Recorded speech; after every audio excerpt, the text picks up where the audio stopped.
ओंकारं बिन्दुसंयुक्तं नित्यं ध्यायन्ति योगिनः कामदं मोक्षदं चैव ओंकाराय नमो नमः। परात्पर गुरुवे नमः, परम गुरुवे नमः, परम्पराचार्य गुरुवे नमः, साक्षात् प्रत्यक्ष सद्गुरुवे नमो नमः। मंगलम भगवान वीरो मंगलम गौतमो गणी मंगलम कुंद कुंदार्यो जैन धर्मोस्तु मंगलम जैन धर्मोस्तु मंगलम। जय बोलो अनंतानंत सिद्ध परमेष्ठी भगवान की, अहिंसामय विश्व धर्म की, वर्तमान शासन नायक श्री महावीर स्वामी भगवान की, द्वादशांग जिनवाणी माता की, सद्गुरु देव की जय। सद्गुरु वंदन। श्री महावीराष्टक स्तोत्र आधारित अपना भगवान की भक्ति कैसे करनी चाहिए वो समझने का हम प्रयत्न कर रहे हैं। तो पहले हम श्लोक बोलेंगे। याद किस किस को याद है महावीराष्टक स्तोत्र? एक पहला किसको याद है? वर्तमान शासन नायक की स्तुति प्रतिदिन करनी चाहिए, ऐसा शास्त्र में आज्ञा है। भले आप ये नहीं करते गुजराती करो, लेकिन वो वर्तमान शासन नायक है, उनकी प्रतिदिन अष्टद्रव्य से पूजा करनी चाहिए। प्रतिदिन 24 तीर्थंकर भगवान की और वर्तमान के जो शासन नायक है, तब अभी वर्धमान तीर्थंकर है तो उनकी, और देव शास्त्र गुरु की, ये 3 पूजाएं नित्य मह होती है। ये तो 3 करनी ही चाहिए। उसके अलावा अपनी रुचि के अनुसार करना चाहिए, पर अपनी जो भी पद्धति है वो ठीक है, लेकिन कम से कम स्तुति तो अपने को करनी ही चाहिए। एक श्लोक में भी करो, लेकिन करनी ही चाहिए। इसलिए आज से सब मन में धारण करना कि प्रतिदिन एक यह श्लोक अवश्य बोलेंगे महावीराष्टक स्तोत्र का। तो स्वाध्याय करने की सार्थकता क्या है कि हमारे मन वचन काय के जो योग है वो योग उस अनुरूप परिणत हो तो उपयोग में भी शुद्धता आती है। क्योंकि अभी तो हमारा जो अटैचमेंट है वो योगों में ही कितना पड़ा हुआ है ना। हमारी सारी उपयोग की जो प्रवृत्ति है वो किसके अनुसार हो रही है? अभी अपनी योगों के अनुसार ही हो रही है। हम योगों के आश्रित ही तो इतना अधिक है, तो फिर हमको अपने योगों को येन केन प्रकारेण भगवान की आज्ञा में प्रवर्तमान करने का प्रयत्न करना चाहिए। केवल एक ज्योतिबा करते हैं रोज मंदिर में महावीराष्टक, याद है?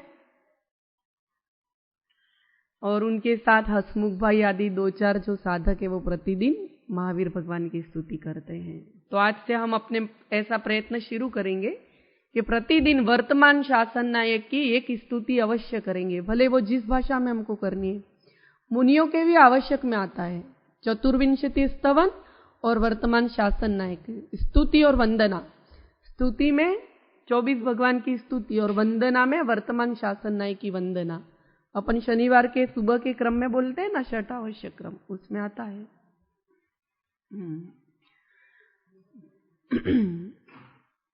चलिए महावीराष्टक का अपन पहले पारायण करेंगे। जितने 2 श्लोक हो गए हैं अपने, 3 श्लोक उतना, फिर उसके बाद आगे का लेंगे। यदि ये चैतन्ये मुकुरैव भावाश्चिदचित समं भान्ति द्रव्य व्ययजनिल संतोऽन्तरहिता जगत् साक्षी मार्ग प्रगटन परो भानुरिवयो वीर स्वामी नयन पथ ताम्रं यचक्षु कमलयुगलं स्पन्दरहितं जनान् कोपापायं प्रकटयति वाभ्यन्तरमपि स्फुटं मूर्तिर्यस्य प्रशमितमयी वाति विमला महावीर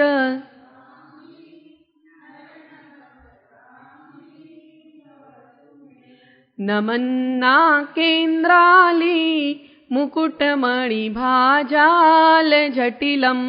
सभी बोले भोज द्वयमिह यदीयं तनुभृतां भवज्वाला शान्ति प्रभवति जलं वा स्मृतमपि महावीर स्वामी नयन पथगामी भवतु मे। तो कल तक अपने 3 श्लोक हुए थे। तीसरे श्लोक में कुछ लोग निकल गए थे आंबिल के कारण, है ना, तो उनका वो मिस हुआ है। तो एक रिवीजन सामान्य कर लेते हैं श्लोक में से। तो यहां पर क्या कह रहे हैं कि इस जगत में स्मृतम अपि, जिनका उनका स्मरण प्राप्त होने मात्र से ही, किनका स्मरण, तो ऐसे महावीर भगवान का स्मरण। कैसे हैं वो महावीर भगवान, तो उनके चरणों की इसमें विशेषता बताइए। दूसरे श्लोक में उनकी मुख मुद्रा, उनके नेत्र युगल की विशेषता बताई थी। तीसरे श्लोक में उनके चरणों के प्रति जो अचिंत्य भक्ति है, वह भक्ति भागचंद्र जी के अंदर उमड़ी है। तो वो यहां पर लिख रहे हैं कि भगवान के वो 2 चरण कमल कैसे हैं, तो पादाम्भोज द्वयम पादाम्भोज, उनके दोनों चरण कमल कैसे शोभायमान है। लसत अर्थात शोभायमान, पाद अंभोज द्वयम, तो उनके दोनों चरण कमल जो हैं वो लसत शोभायमान है। किससे शोभायमान है? नमन्ना केंद्राली मुकुटमणि भाजाल जटिलम। नमन्ना अर्थात नमन, देखो संधि विच्छेद करेंगे, अंदर देखो, नमन, नाक, इंद्र और अली, ऐसे 4 शब्द हैं यहां पर। तो नमन करते हुए, किनके द्वारा नमन करते हुए, तो जो स्वर्गों के देव है, नाक अर्थात स्वर्ग होता है, तो स्वर्गों के देव इंद्र आदियों की कैसी, तो पंक्ति भगवान के चरणों में आकर के एक इंद्र नमस्कार नहीं कर रहा है या 2 दिन नहीं, इतनी अनवरत पंक्ति लगी हुई है, सभी की लाइन लगी हुई है भगवान के। जैसे दर्शनार्थियों की लाइन लगती है ना शिरडी में जाओ तो, है ऐसे बहुत सारे स्थान जाओ तो वहां पर लाइन लगी रहती है, नंबर ही नहीं आता है, सुबह से खड़े रहो शाम तक। ऐसे भगवान के चरणों में देवों की पंक्ति बनी हुई है और वो देव क्रम क्रम से आकर के भगवान की वंदना कर रहे हैं। देखो ये किसने की है ये कल्पना? अभी लगभग 150-125 वर्ष पूर्व हुए भागचंद्र जी। ऐसे हमको अपने उपयोग को सूक्ष्म करने के लिए इस प्रकार भगवान के चरणों में, भगवान के स्वरूप में अपना चित्त लगाना चाहिए। तो हमको ये कला सीखनी है कि कैसे वो भागचंद्र जी भगवान के चरणों में, उनके स्वरूप में अपना चित्त लगा रहे हैं। तो वो कल्पना कर रहे हैं, कैसे कल्पना कर रहे हैं? समौ शरण में प्रभु वर्धमान विराजमान है और उन वर्धमान भगवान के चरणों में देव दर्शन करने के लिए आ रहे हैं और इतनी बड़ी पंक्ति है कि उन देवों की मुकुटों की मणियों से उनके जो चरण कमल है वो प्रकाशित हो रहे हैं। उन मुकुटों की मणियों की जो प्रभा है, उस प्रभा से प्रभु के चरणों का प्रक्षाल हो रहा है। ऐसा उससे उनके चरण कमल व्याप्त हो गए हैं, क्योंकि एक क्षण भी ऐसा नहीं है कि कोई देव उनको नमस्कार करने नहीं आ रहा है। इसलिए भगवान के जो चरण कमल है वो कैसे, ऐसे उनकी कल्पना करके, और ऐसा होता भी है साक्षात। तो साक्षात जो होता है वो आगम पुराण आदि में पढ़ते हैं अपन, आचार्य द्वारा लिखा हुआ, और उसमें पढ़ करके ऐसी भावना कर रहे हैं कि भगवान के चरणों में अनवरत देव पंक्ति वंदन कर रही है और उनके मुकुट में जो मणियां लगी हुई है, रत्न लगे हुए हैं, तो उनके भगवान के चरणों में वो देव झुकते हैं, तो उससे उनके चरण क्या हो रहे हैं? प्रकाश से व्याप्त हो रहे हैं, उन मणियों की प्रभा से व्याप्त हो रहे। देखो कितना सुंदर दृश्य है, कल्पना करे तो भी स्मरण मात्र से ही अपना चित्त आनंदित हो जाता है। इसलिए यहां पर क्या लिखा कि तनुभृताम, जो भवि जीव लोग संसारी जन को आपका ऐसा जो स्मरण है, स्मरणमपि, आपका जो स्मरण है वह स्मरण मात्र ही क्या कर देता है? तो भवज्वाला शांति प्रभवती जलम, कि संसार रूपी इन भव्य जीवों को संसार ताप का नाश करने के लिए आपका जो स्मरण रूपी जल है वह शांतिदायक है। स्मरण रूपी मात्र जो जल है वो संसारी जीवों के समस्त आदि व्याधि उपाधि जनित समस्त संताप को नष्ट कर देने वाला है, चित्त को शांत कर देने वाला है। इसलिए भवज्वाला शांत्यै, मतलब संसार रूपी, भव अर्थात संसार, ज्वाला मतलब संताप, और शांत्यै उनकी शांति के लिए आपका स्मरण रूपी जो जल है वह अत्यंत शांति प्रदायक है। उससे भव्य जीवों के समस्त संताप हैं वो आपके स्मरण मात्र से, स्मरण रूपी जल मात्र से समस्त संताप शांत हो जाते हैं। ऐसा तीसरे श्लोक में भावना की। अब आगे जी, नमन और नाक, नाक अर्थात स्वर्ग है ना, उसमें इष्टोपदेश में भी आता है नाके नाको कसाम सौख्य। तो नाक का अर्थ होता है देवों के रहने का स्थान, स्वर्ग। नमक नमन, नाक, इंद्र और अली, इस प्रकार शब्द है, 4 शब्द है नमन नाक इंद्राली में। अली मतलब देवों की पंक्ति, इंद्रों की पंक्ति।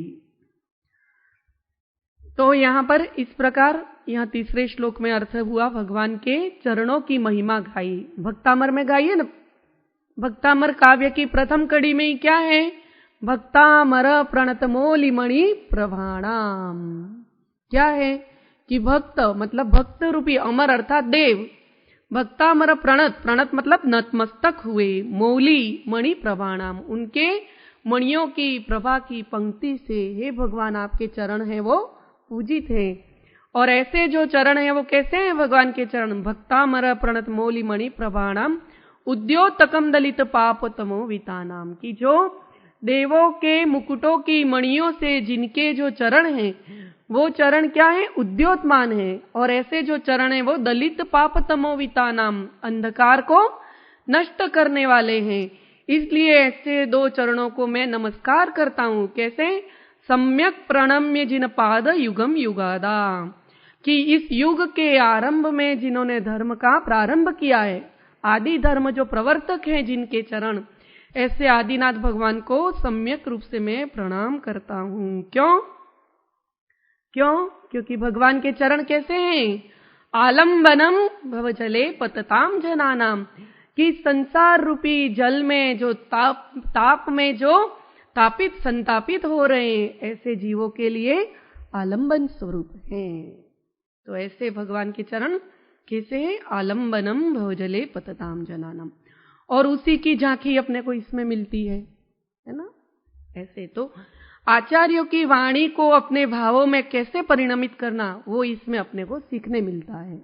भागचंद्र जी की इस काव्य कला के माध्यम से, उनकी भक्ति के माध्यम से हमको ये सीखने मिलता है कि हमें भी आचार्य ने जैसे जैसे मार्गदर्शन दिया है उस मार्गदर्शन के अनुरूप भगवान की भक्ति कैसे करनी चाहिए। हम करते हैं क्या, ऐसे चिंतन करते हैं, अपना उपयोग को ऐसे जोड़ते हैं। हम भक्ति पद गा लेते हैं, स्तुतियां कर लेते हैं, सुन लेते हैं, श्रवण कर लेते हैं, लेकिन उपयोग को ऐसा घनीभूत करना चाहिए भगवान के चरणों में, तो इतनी विशुद्धता हो जाती है। और ऐसे रूपस्थ धर्म ध्यान जिसको कहते हैं ना, वो यही है। ये जो महावीराष्टक स्तोत्र है वो संपूर्ण रूपस्थ धर्म ध्यान है। धर्म ध्यान के प्रकार बताए थे ना अभी स्वाध्याय में भैया ने, तो रूपस्थ धर्म ध्यान यही तो है कि इस प्रकार भगवान के अंतरंग और बाह्य स्वरूप में अपने उपयोग को लीन करना, वो रूपस्थ धर्म ध्यान है। फिर आगे 4था श्लोक। अब जिनके चरणों की ऐसी महिमा है, जिनके मुख मुद्रा की ऐसी महिमा है, जिनके स्वरूप की ऐसी महिमा है, तो ऐसे भगवान की अनेक विशेषताएं, उनके मुद्रा की विशेषता है, उनके वचनामृत की विशेषता है, उनके स्वरूप की विशेषता है, उनके चरणों की विशेषता है। इसलिए अपन आज सुबह अपना यहाँ का क्रम का शुरुआत होता है, सबसे पहले क्या बोलते हैं, अहो श्री सतपुरुष के वचनामृतम सत जगहित करम मुद्रारु सत समागम सुति चेतना जागृत करम, कि जो अपनी सुषुप्त अंतस चेतना अनादिकाल की मोह निद्रा में हम सोए हुए हैं, उसको जगाने में परम अवलंबन स्वरूप है वो क्या है? भगवान की मुद्रा, उनके चरण, उनका सत्समागम और उनके वचनामृत, ये अत्यंत परम अवलंबन स्वरूप है। इसलिए ऐसे आश्रय को प्राप्त कर जाने के बाद ऐसा कौन आत्मार्थी जीव होगा जिसके अंदर भक्ति नहीं जागेगी, जिसको भगवान के वचनों का, सत्पुरुष के वचनों का महात्म्य आ जाता है, उनकी मुद्रा का महात्म्य आ जाता है, उनके चरणों का महात्म्य जिसके हृदय में प्रकट हो जाता है, तो उस हृदय में भगवान के प्रति भक्ति उमड़ने से कौन रोक सकता है? कोई नहीं रोक सकता है। इसलिए भगवान के पहले श्लोक में वितराग, सर्वज्ञता और हितोपदेशी पने का चिंतन किया। फिर उसके बाद दूसरे श्लोक में उनकी मुख मुद्रा, उनके स्वरूप का चिंतन किया, और तीसरे श्लोक में उनके चरणों का स्वरूप का, उसके महात्म्य का चिंतन किया, परिशीलन किया, उसकी भावना की, और उसके बाद अत्यंत अंदर में भक्ति उमड़ पड़ी है। तो अब यहाँ पर भक्ति का महात्म्य बता रहे हैं। चौथे श्लोक में भगवान की जो भक्ति है उस भक्ति का महात्म्य बता रहे हैं। क्या कह रहे हैं भागचंद्र जी यहाँ पर? अपन सभी एक एक पंक्ति बोलेंगे। श्लोक चौथा, यदर्चा भावेन प्रमुदित मनादर्दुरैः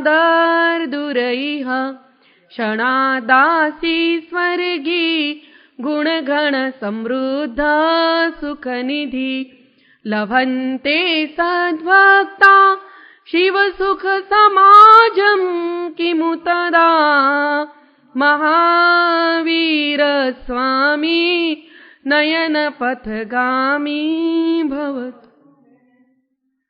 यहाँ पर क्या कह रहे हैं?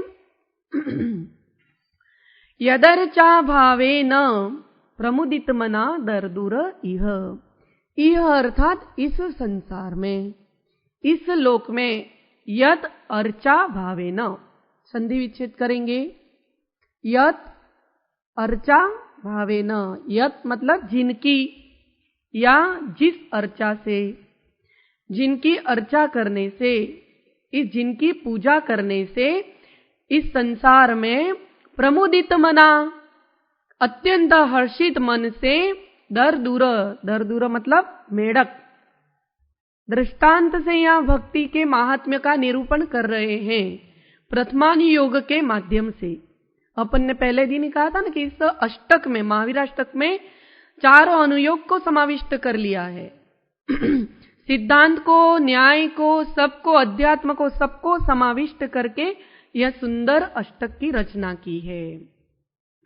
तो यहाँ पर प्रथमान योग का दृष्टांत दे करके भगवान की भक्ति का महात्म्य बता रहे हैं, उनकी अर्चना का, उनकी पूजा का महात्म्य बता रहे हैं।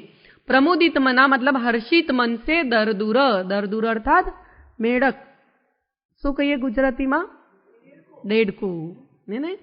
तो वो क्या करता है? तो गुण गण समृद्ध सुखनिधि, अत्यंत गुण, अनेक गुणों से संपन्न, गुण गण समूह से युक्त, सुख निधि मतलब जो सुख का भंडार है, ऐसा क्या? स्वर्गी, स्वर्गी मतलब स्वर्ग, और स्वर्ग में रहने वाले जीवों को क्या कहते हैं? स्वर्गी, स्वर्गवासी। तो ऐसा जो गुण गणों से समृद्ध, सुख संपन्न, सुखों का जो भंडार है, संसार में जितने सुख है उसमें जो सर्वोत्कृष्ट सुख है वो कौन सी गति में होते हैं? देव गति में। तो ऐसे सुख के भंडार रूप जो धाम है, ऐसे स्वर्ग में जाकर के क्या करता है वो मेढक? क्षणात आसीत, क्षणात मतलब क्षण भर मात्र में स्वर्ग में जाकर के स्थित हो जाता है। किसके महात्म्य से? भगवान की अर्चा के महात्म्य से, पूजा के महात्म्य से। लभन्ते सत, तो फिर यहां पर बता रहे हैं कि जब एक छोटा सा मेढक है, कोई बड़े बड़े देवों की बात नहीं की है, बड़े बड़े दानवों की या बड़े बड़े चक्रवर्ती मनुष्यों की बात नहीं की है, यहाँ किसकी बात की? एक छोटा सा तिर्यंच जीव, संगी पंचेंद्रिय, छोटा सा संगी पंचेंद्रिय तिर्यंच जीव, उसका वर्णन करके कहा है कि ऐसा जो मेढक है वो भी भगवान की भक्ति की अर्चा करने से क्षण भर में कहाँ पहुंच जाता है? स्वर्ग में पहुंच करके कल्पवासी देव बन जाता है, उत्कृष्ट जाति का देव बन जाता है। तो फिर क्या? लभन्ते सद्भक्ता शिव सुख समाजम किमु तदा, कि तदा तो फिर तब सद्भक्ता, जिनेन्द्र भगवान की जो अर्चना करने वाले हैं, ऐसे जो सच्चे भक्त सम्यक दृष्टि जीव अगर शिव सुख समाजम, शिव रूपी समाजम मतलब धाम को प्राप्त कर लेते हैं, मोक्ष सुख के समूह को प्राप्त कर लेते हैं, तो किमु, उसमें क्या आश्चर्य है? किम तदा, तो ऐसा अगर हो जाता है तो उसमें कोई आश्चर्य नहीं है, क्योंकि एक छोटा जीव भी भगवान की भक्ति के माध्यम से उत्तम सुख को प्राप्त करता है। तो सम्यक दृष्टि जीव भगवान के जो सच्चे भक्त हैं वो मोक्ष प्राप्त कर लेते हैं, तो इसमें कोई आश्चर्य नहीं है।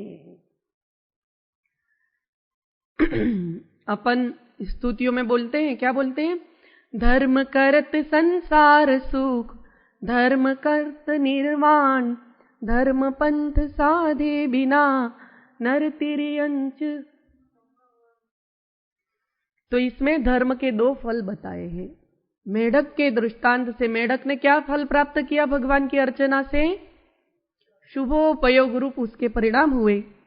उसका जो उपयोग था वो शुभ भाव में, भगवान की जो भक्ति है वो क्या है? मंद कषाय रूप प्रशस्त राग से परिणत आत्मा के परिणाम, वो क्या है? शुभ भाव है। तो उन शुभ भाव के फल से क्या प्राप्त किया मेढक ने? स्वर्ग के सुखों को प्राप्त किया। प्रवचन सार की लगभग 11वीं आदि किसी गाथा में ये शुभ भाव क्या का फल क्या है? तो स्वर्ग है। और मोक्ष कौन से भाव से होता है? शुद्ध भाव से। इसलिए यहां पर क्या कहा? सद्भक्ता, सद्भक्ता मतलब सम्यक दृष्टि जीव, रत्नत्रय मार्ग की आराधना करने वाले जीव शुद्धोपयोग में स्थित होकर के मोक्ष को प्राप्त कर लेते हैं। तो इसमें 2 फल की, भगवान की अर्चना के 2 फल बताए। 2 फल में इहलोक का फल भी और अलौकिक फल भी, सांसारिक फल भी और पारमार्थिक फल भी यहाँ पर बताया है। इसलिए ऐसे जो भगवान हैं, कैसे भगवान? जो इस लोक में भी समस्त प्रकार के सुखों को प्रदान करने वाले हैं, जिनके चरण कमल की भक्ति से जो पुण्य संचय होता है, उस पुण्य से इहलोक सुख भी मिलता है और उस पुण्य से ऐसे निमित्त आदि मिलते हैं कि जीव उस विशिष्ट पुण्य के आश्रय से, उस विशिष्ट पुण्य के अवलंबन से अपने आत्मा में शुद्धोपयोग की भूमिका को प्राप्त कर लेता है। उसमें पुण्य सहायक है। पुण्य यद्यपि आत्मा का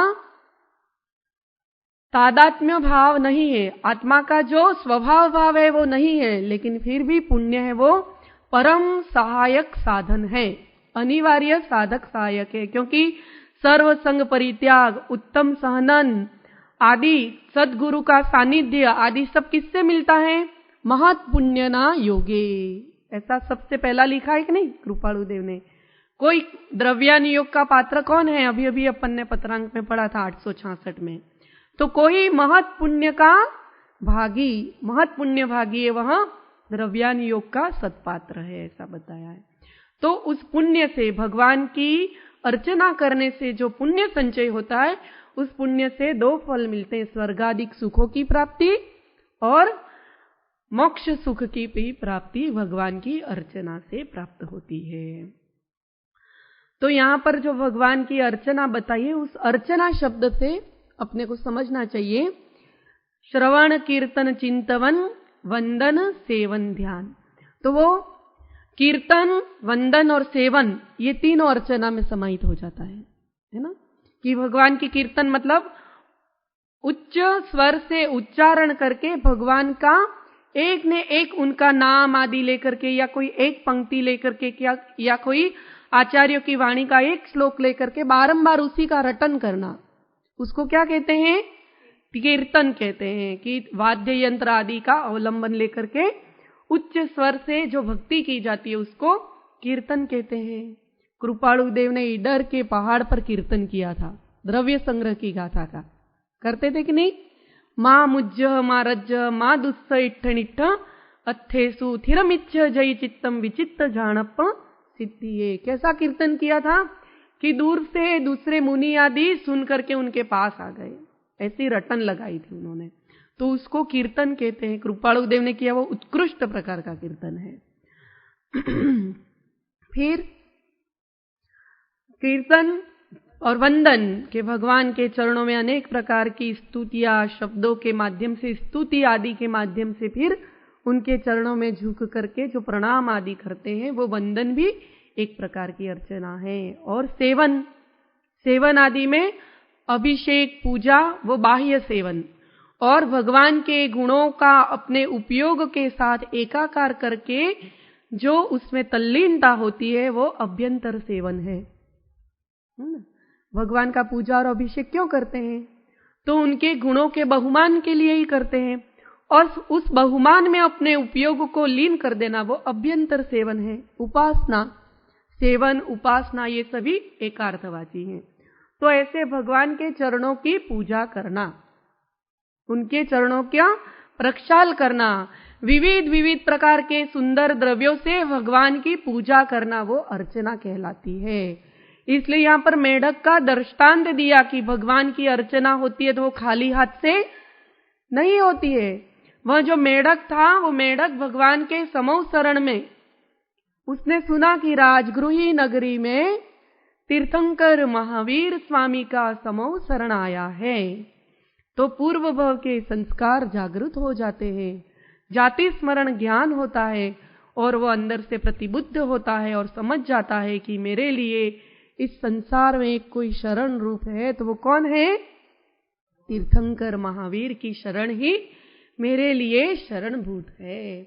इसलिए ऐसा सुन करके वह मेढक प्रमुदित मना। कैसे? तो भगवान के प्रति अंदर से भक्ति वो कैसी हो गई है? उमड़ पड़ी है, और भक्ति उमड़ जाने से उसका चित्त कैसा हो गया है? अत्यंत आनंदित हर्षित चित्त होकर के क्या करता है? ऐसे खाली हाथ भगवान के चरणों में नहीं जाना चाहिए, ऐसा शास्त्र में आज्ञा है। इसलिए वो तिर्यंच को भी पता है कि भगवान की ये आज्ञा है कि राजा, वेद्य और भगवान, इन तीन के सामने कभी भी खाली हाथ नहीं जाना चाहिए। ऐसा वो मेढक भी जानता है। तो हमको भी ध्यान रखना चाहिए कि प्रतिदिन भगवान के दर्शन हमको खाली हाथ नहीं करना चाहिए। कोई न कोई एक उत्तम द्रव्य लेकर के जाना ही चाहिए। हम कोई सर्वसंग परित्यागी नहीं हो गए हैं कि हम अपने पास कुछ रखते ही नहीं है। अपने खाने के पीने के लिए तो घर में कितने डिब्बे भर के रखे हैं, चॉकलेट, बिस्किट, फरसान, जो छोटे बच्चे खाते हैं, ऐसी चीजें भी हमने रखी है घर में संग्रह करके। ड्राई फ्रूट्स आदि सब, फल फूल सब रखते हैं कि नहीं रखते हैं खुद के खाने के लिए? तो इस मेढक से हमको सीखना है कि वो मेढक भगवान तीर्थंकर, भगवान के समौ शरण में भगवान महावीर का दर्शन करने जा रहा है, तो उस समय वो कैसा प्रमुदित मन होकर के, तो मात्र प्रमुदित मन से ही गया? हाँ, पुष्प की पंखुड़ी अपने मुख में दबा करके लेकर के जा रहा है, और यह पुष्प की पंखुड़ी भगवान के चरणों में चढ़ाई जाती है, वह आगम में दृष्टांत है। इसलिए यहाँ पर भी उस दृष्टांत को लिया गया है। इसलिए कभी किसी एकांत को ग्रहण नहीं कर लेना चाहिए। भाव, सुंदर भावों से सुंदर द्रव्यों को प्रभु के चरणों में चढ़ाने से भक्ति वर्धमान होती है, परिणाम विशुद्ध होते हैं। इसलिए केवल भाव अच्छे होने चाहिए ऐसा नहीं, भावों का संबंध द्रव्य क्षेत्र काल से है कि नहीं है? है। तो फिर ऐसा जो उत्तमादि द्रव्य है, उत्तम से उत्तम जो द्रव्य है, ऐसे द्रव्य अगर अपने हाथ में होते हैं और भगवान की भक्ति करते हैं तो भाव भी विशिष्ट वर्धमानता को प्राप्त होते हैं।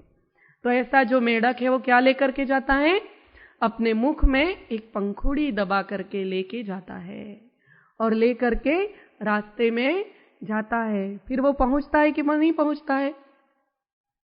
पहुंचता तो नहीं है। देखो, भगवान के दर्शन भी नहीं कर पाया है, लेकिन भगवान उसके उपयोग में आ गए थे। उसके उपयोग में भगवान के दर्शन हो गए थे, और उस शुभोपयोग रूप परिणाम से वह जो मेढक है वो कहां पहुंच जाता है? क्षण मात्र में, एक समय मात्र में स्वर्गवासी कल्पवासी देव हो जाता है। ऐसी भगवान की भक्ति की अचिंत्य महिमा है। राजगृही नगरी में एक सेठ था या अन्य किसी नगरी में, लेकिन ये जो मेढक की घटना घटी वो राजगृही नगरी में घटी है। तो यह जो मेढक था उसके पूर्व पर्याय का कथन आता है महावीर चरित्र में। तो यह जो मेढक है वो पूर्व भाव में एक सेठ था। तो इसमें ये जो श्लोक है ना उसमें अशुभोपयोग, शुभोपयोग और शुद्धोपयोग तीनों के फल बताए हैं दृष्टांत के माध्यम से, है ना। तो वह जो सेठ था वो सेठ पूर्व भाव में अत्यंत जिनेंद्र भगवान का भक्त था और कुल परंपरा से जैन धर्म मिला था, इसलिए नित्य सामायिक आदि करता था। तो उसका संकल्प होता था कि प्रतिदिन मैं भगवान का ध्यान अवश्य करूंगा। एक दिन क्या हुआ कि उसने दीपक जला करके बैठ गया और वो अवधि लेते हैं ना कि इतनी अवधि पर्यंत की ये चोटी में मेरी गांठ है तब तक, या वस्त्र में ये गांठ है तब तक, या अथवा मैं इस स्थान पे बैठा हूं तब तक, या घड़ी में इतने बजे हैं तब तक, या सूर्य का दिशा यहां तक है तब तक, या अथवा यह दीपक जब तक जल रहा है तब तक मैं शुभोपयोग में अपने परिणामों को स्थिर करने का प्रयत्न करूंगा। भगवान के चिंतन में समत्व भाव में अपने उपयोग को स्थिर करने का प्रयत्न करूंगा, ऐसा सामायिक लेकर के वहां बैठ जाता है। कब तक? जब तक यह दीपक जल रहा है तब तक। और वह दीपक जला करके सेठ जी बैठ जाते हैं और उनकी पतिव्रता स्त्री अत्यंत पतिव्रता थी कि पति के धर्म साधन में अपने को सहयोग करना चाहिए। तो देखती है कि स्वामी बैठे हैं दीपक जला करके, तो निश्चित रूप से आज कोई विशेष अनुष्ठान करने वाले हैं, इसलिए उनका दीपक बुझना नहीं चाहिए। क्योंकि अनुष्ठान में अगर दीपक बुझ जाता है तो क्या हो जाता है? अनुष्ठान भंग हो जाता है, उसका फल नहीं मिलेगा, अशुभ हो जाएगा। इसलिए क्या करती, आकर के दीपक में घी डाल देती है। उसका अभिप्राय तो अच्छा था बेचारी का, और सेठ भी धर्मात्मा थे, तो उसको मतलब उसके अभिप्राय में ऐसा आया कि मैं उनकी मदद कर रही हूं, उनके धर्मानुष्ठान में सहयोग कर रही हूं। फिर क्या होता है कि वो थोड़ी देर बाद फिर से आती, देखती है कि अरे आज तो स्वामी बहुत लीन हो गए हैं, आज तो कोई विशेष भक्ति में लवलीन हो गए हैं और कोई विशेष उद्देश्य लगता है, चलो तो मुझे भी सहयोग करना चाहिए, दीपक बुझना नहीं चाहिए। फिर आकर के घी डाल देती है।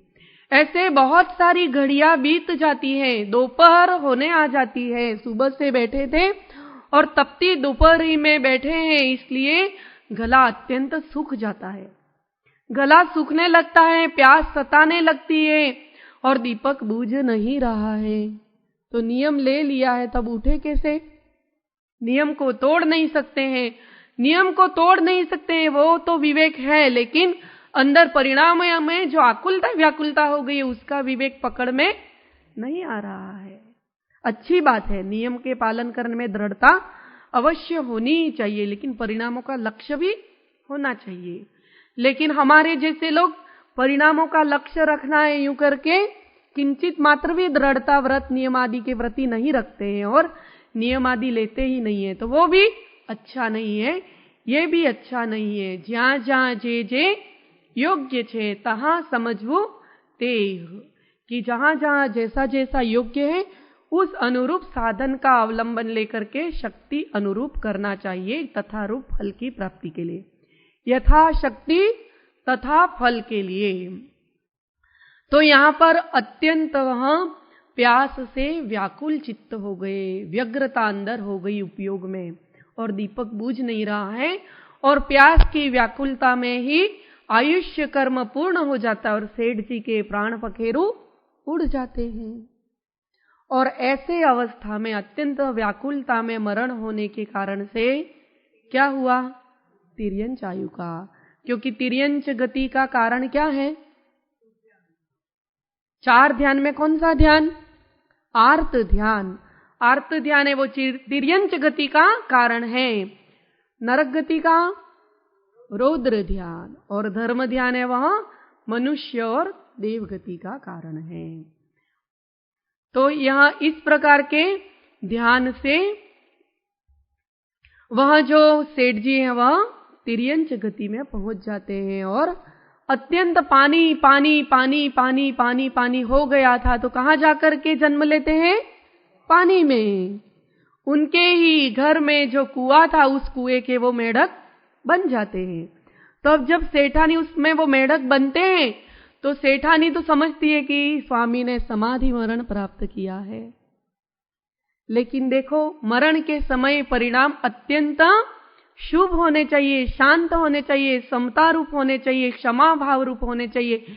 ऐसा आचार्यों ने क्यों कहा है? समाधि मरण का फल क्यों बताया है? समाधि मरण का महात्म्य इतना क्यों बताया है कि प्रत्येक जीव को समाधि पूर्वक ही मरण करना चाहिए? ऐसा क्यों बताया है? क्योंकि समाधि पूर्वक मरण नहीं होगा तो क्या होगा? दुर्गति आदि होगी। जितनी साधना की है वहां व्यर्थ हो जाएगी। जीवन भर साधना की है लेकिन मरण समाधि पूर्वक नहीं होता है तो आपने अच्छी यात्रा करने के लिए सारी तैयारी कर ली, भाथो भरिए न बधु भाथो साथे लई लीधु, यात्रा में कहां पहुंचना है टिकट आदि भी निकाल ली है, यथानुरूप सारी व्यवस्था करके आगे कहां जाना है वो सब भी सोच लिया है, सब कर लिया है उसके अनुरूप और बस स्टैंड पे जाकर के बैठ गए हैं। लेकिन जिस ट्रेन से वहां पहुंचना है उस ट्रेन में नहीं बैठो तो क्या होता है? पहुंच पाते हैं मंजिल? नहीं पहुंच पाते। तो ये समाधि मरण है, वो मरण के समय परिणाम सुधरने चाहिए, वो सुगति का और मोक्ष की टिकट है। समाधि है वो सद्गति रूप सद्गति की प्राप्ति की टिकट है। इसलिए समाधि मरण का इतना फल बताया है कि मरण के समय परिणाम अत्यंत शांत निर्मल होने चाहिए। उसका कारण यह है कि मरण के समय जैसे परिणाम होते हैं जीव वहीं पर पहुंचता है। उसने जीवन भर जो पुण्य आदि सत्कर्म आदि किए हैं उसका फल भी उसको अवश्य मिलेगा, क्योंकि अंदर उसकी स्थिति पड़ी हुई है। लेकिन मरण के समय परिणाम ऐसे हो जाते व्यग्र तो फिर गति दुर्गति ही होती, क्योंकि आर्त ध्यान का ये फल है। तो उन सेठ जी ने बहुत अच्छे परिणाम किए थे, इसलिए उनके परिणाम बहुत निर्मल थे। ये कथा हमने बहुत बार सुनी है ना, लेकिन इस कथा के एक एक प्रसंग का चिंतन अपने आत्म परिणामों से करें तो हमारी जागृति विशेष हो, इसलिए इसको विस्तार से सुना रहे हैं। क्योंकि यहाँ पर भागचंद्र जी ने दृष्टांत लिया है तो ऐसे ही नहीं लिया है, उसका अवश्य एक महात्म्य है कि आत्म परिणामों से उसका संबंध है, इसलिए ये दृष्टांत यहां पर लिया है। तो आत्म परिणाम की बात चल रही थी कि समाधि मरण के समय जैसे परिणाम होते हैं जीव की गति वैसी ही होती है। पंडित जी जो ये सेठ जी थे वो अत्यंत धर्मात्मा थे, लेकिन मरण नहीं सुधरा, इसलिए गति कौन सी हुई? तिर्यंच गति हुई। तिर्यंच गति प्राप्त करके मेढक बन करके अपने घर में ही जो कुआं था उस कुएं में जाकर के ही वो बस जाते हैं। पानी पानी बहुत हो गया था तो भगवान ने उनको पानी ही, कर्मों ने उनको पानी में ही पैदा कर दिया। इसलिए बहुत पानी डोलते हैं तब ध्यान रखना चाहिए। बहुत एसी की आसक्ति हो ना जिसको, एसी एयर कंडीशनर, ठंडा, आइसक्रीम, इन सब में जिसको बहुत आसक्ति हो उसको अवश्य सोचना चाहिए कि अगर ऐसी आसक्ति होगी तो उस एसी में जो पानी बहता है उसी में जाके अपन कीड़ा बनेंगे, आइसक्रीम में ही जाकर के कीड़ा बनेंगे। इसलिए आसक्ति किसी भी पदार्थ की नहीं रखनी चाहिए। वो खरबूजे के कीड़े वाला दृष्टांत आता है कि नहीं कि एक मुनिराज थे, वो कैसे तप में लीन थे, लेकिन देखते हैं कि मरण करके वो कहां जाते हैं तो उनके सामने कोई भक्त आकर के खरबूजा चढ़ा गया था, उसी खरबूजे में ही कीड़े बनते हैं। क्यों? क्योंकि परिणाम खरबूजे में आसक्त हो गए थे कि कितना मीठा खरबूजा होगा। कोई आकर के चढ़ा गया था भक्ति से उनके सामने, लेकिन उनका वो उस खरबूजे में आसक्त हुए और प्राण पखेरु उड़ गए थे उस समय, तो खरबूजे के कीड़े बन जाते हैं। तो ये है कि अंत समय में अपने परिणामों कैसे होते हैं ऐसा फल अपने को होता है। इसलिए हमको अवश्य समाधि मरण करना चाहिए। तो ऐसा आर्त ध्यान रूप परण करके वहां उस कुएं का मेढक बनते हैं। और उनकी पत्नी जब जब भी पानी लेने के लिए आती है तो क्या होता है, वह मेढक फुदक फुदक के उस पत्नी पर उड़ उड़ करके फुदक फुदक के उस पर आ जाता है, क्योंकि स्नेह था ना उसके प्रति, वात्सल्य था, प्रेम था। तो वो रोज फूदक फूदक के आता है, तो ऐसे ही स्वाभाविक है, ऐसे झटकार ही देते, तो पल्ले से वो झटकार करके उसको दूर कर देती है। देखो संसार में संबंधों की विचित्रता। हम जिन संबंधों के लिए अपना सब कुछ लगा देते हैं, वो संबंध कितने तक साथ हैं? आयुष्य कर्म जितना है तब तक। उसके बाद उस तब तक भी स्वार्थ रूपी संबंध है। उसके बाद संबंध एक क्षण मात्र में, वहां जो सेठ जी यहां पर तो अभी सामायिक कर रहे थे, पत्नी को इतना अनुराग आ रहा था, और दूसरे दिन कुएं में जाकर के देखती है तो वो मेढक बने और मेढक अपने ऊपर आता है तो उसको भगा देते। आत्मा तो वो ही है, पर्याय बदल गया है, शरीर बदल गया है। तो देख लो, शरीर और शरीर से संबंधित जो प्रेम है वो कब तक टिकता है। तो वहां सेठानी फिर रोज प्रतिदिन ऐसा होता है, तो वो एक मुनिराज से पूछती है कि हे मुनिराज, ऐसा क्या है? मुझे कुछ ऐसा लगता है कि मेरे जो कुएं में वो मेढक है, थोड़ी धर्मात्मा थी, शास्त्र आदि को जानती थी, इसलिए वो उन मुनिराज से पूछती है कि हे मुनिराज, ऐसा क्या है कि मेरे कुएं में एक जो मेढक है वो फुदक फुदक के मुझ पर आ रहा है, और आप तो अवधि ज्ञानी हैं, इसलिए कृपया मुझे बताओ कि मेरे जो पति देव हैं वो मरण अत्यंत सामायिक करते हुए मरण को प्राप्त हुए थे, तो अब उनकी गति क्या हुई है? दोनों प्रश्न उसने एक साथ पूछे। तो वहां अब जो मुनिराज थे वो उस हे श्रेष्ठ श्रावी के, सुनो, तुम्हारे कुएं में जो मेढक है वो ही तुम्हारे पतिदेव का जीव है। मरण के समय अत्यंत प्यास के कारण, व्याकुल परिणाम हो जाने के कारण से वहां उस कुएं में पैदा हुए हैं। आर्त ध्यान रूप परिणाम उनके हो गए थे। जल की, पानी की अत्यंत आसक्ति, देखो पानी मात्र की भी आसक्ति हमको तिर्यंज गति का बंद कराती है। तो संसार के हमने तो किन किन वस्तुओं में कैसी कैसी आसक्ति रखी है, जिसकी कोई कीमत, ज्यादा कीमत नहीं। ऐसे जल में भी आसक्ति के कारण उस जल का जीव बनना पड़ता है, मेढक बना है वो जीव। तो वो मुनिराज कहते हैं, वो अत्यंत दुखी हो जाती है, सुनते ही खेत खिन्न हो जाती है कि अरे मेरे ऐसे धर्मात्मा पति तिर्यंज गति में मेरे ही कुएं में मेढक बन गए हैं। तो वो अत्यंत व्याकुल और व्यग्र हो जाती है। तब वो मुनिराज कहते हैं कि हे श्रावी के, तुम व्याकुल मत हो, अब उपाय करो, जो हो गया है वो तो हो गया है, आगे की सुध लो, आगे का कुछ देखो कि उनका उद्धार अब कैसे हो सकता है, क्योंकि धर्म के संस्कार तो उस आत्मा में पहले से ही है ही। इसलिए वो मेढक फुदक फुदक के तुम पर आ रहा है, तो तुमको कह रहा है कि मुझे महावीर इस कुएं से बाहर निकाल, क्योंकि मुझे भगवान महावीर के समोसरण के दर्शन करने जाना है। इसलिए वह सेठानी फिर समझ जाती है कि इनका उद्धार भगवान महावीर के दर्शन से ही, उनके समोसरण में जाने से ही होगा। तो वह मेढक से कहती है कि इस राजगृही नगरी में देखो भगवान महावीर का समोसरण आया है, श्रेणिक राजा के साथ सभी नगरवासी भगवान के दर्शन करने जा रहे हैं, तो तुम भी मेरे साथ चलो। ऐसा सुनते ही संगी पंचेंद्रिय ध्यान मन सहित सुनते ही उसके भी भाव जागृत हो जाते हैं, और वहां मुख में पंखुड़ी लेकर के प्रमोदित मन से फुदक फुदक करके भगवान के दर्शन करने के लिए जा रहा है। चित्त में अत्यंत हर्ष है, आनंद है कि आज मैं साक्षात तीर्थंकर भगवान का दर्शन करूंगा। कैसे भगवान का?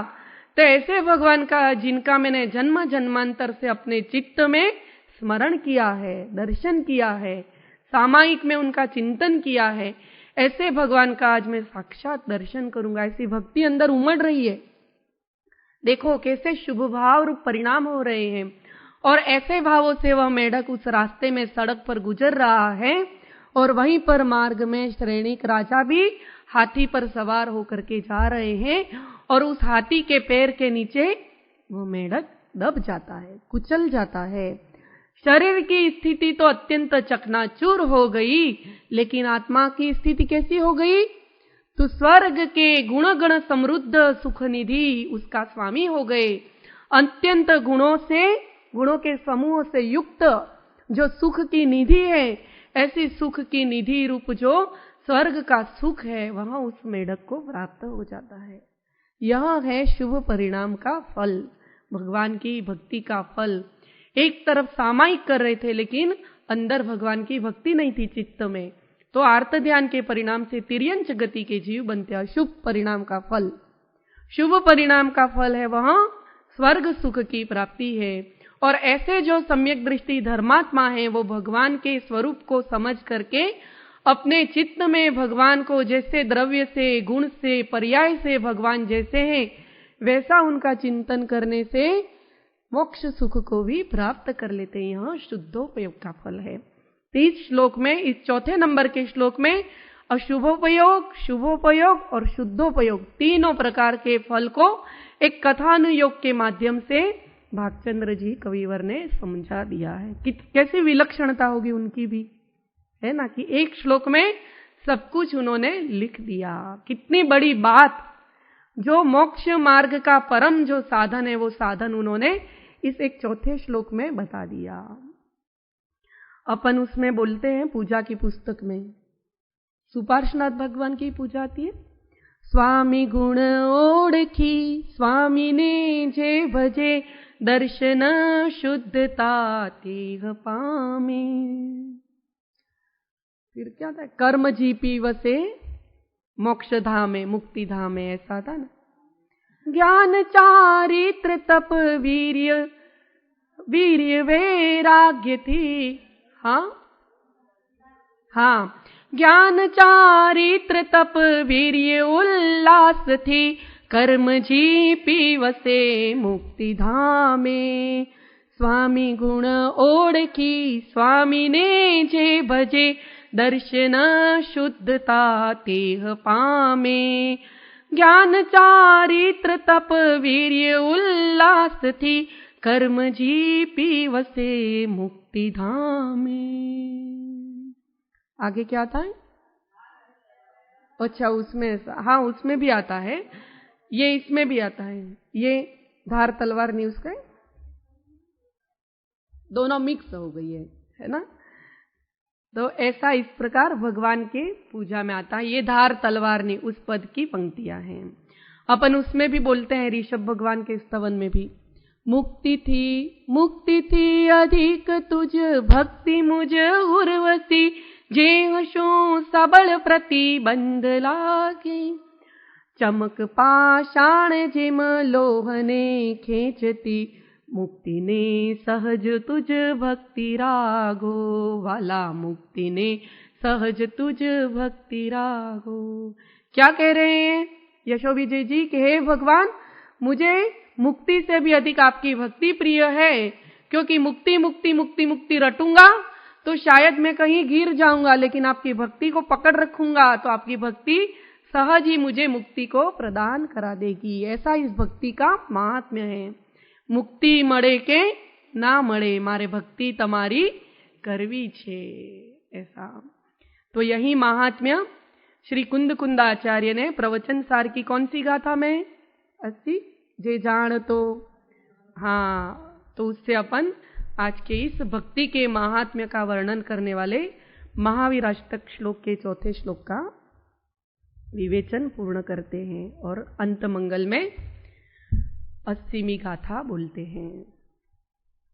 जे जान तो अरिहंत ने गुण द्रव्य ने पर्यय पणे, ते जीव जाने आत्मने, तसु मोह पामे लय करे, ते जीव तसु मोह पामे लय करे। जावाणी के ज्ञान से सूझे लोकालोक, सोवाणी मस्तक नमो सदा दे तो धोख, हे जिनवाणी भारती तो ही जपो दिन रैन, जो तेरा शरणा लहे सो पावे सुख चैन। 9 बार नमोकार मंत्र आत्मा अनुसंधान।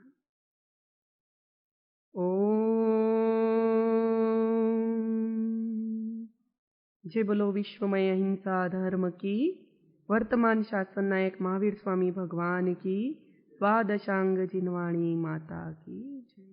जय सद्गुरु वंदन। सूत्र सौ साथे।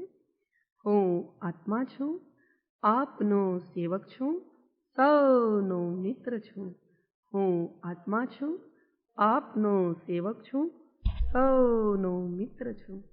હું આત્મા છું, આપનો સેવક છું, સૌનો મિત્ર છું. જય